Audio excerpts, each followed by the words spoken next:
بسم اللہ الرحمن الرحیم۔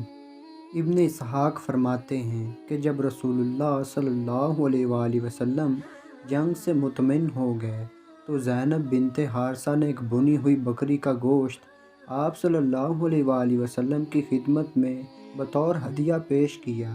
یہ زینب سلام بن مشکم کی بیوی تھی۔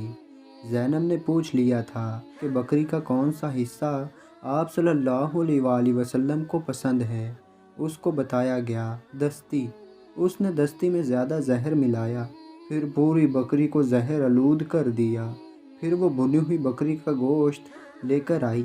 جب اس نے حضور صلی اللہ علیہ وآلہ وسلم کے سامنے اس کو رکھا تو آپ صلی اللہ علیہ وآلہ وسلم نے دستی اٹھائی اور اس میں سے ایک لقمہ منہ میں ڈالا اور ہلکا سا چبایا، لیکن اسے نہ نگلا۔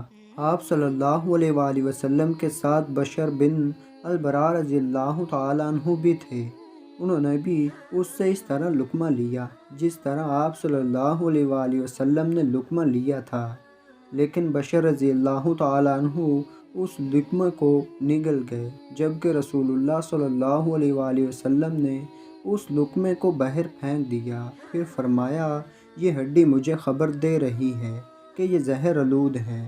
پھر آپ صلی اللہ علیہ وآلہ وسلم نے اس عورت کو بلایا تو اس نے اپنے اس جرم کا اعتراف کر لیا۔ آپ صلی اللہ علیہ وآلہ وسلم نے پوچھا، تم نے یہ کام کیوں کیا؟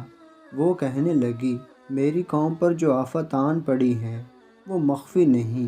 میں نے سوچا کہ اگر آپ بادشاہ ہیں تو ان سے نجات حاصل ہو جائے گی، اگر نبی ہوئے تو آپ کو خبر دے دی جائے گی۔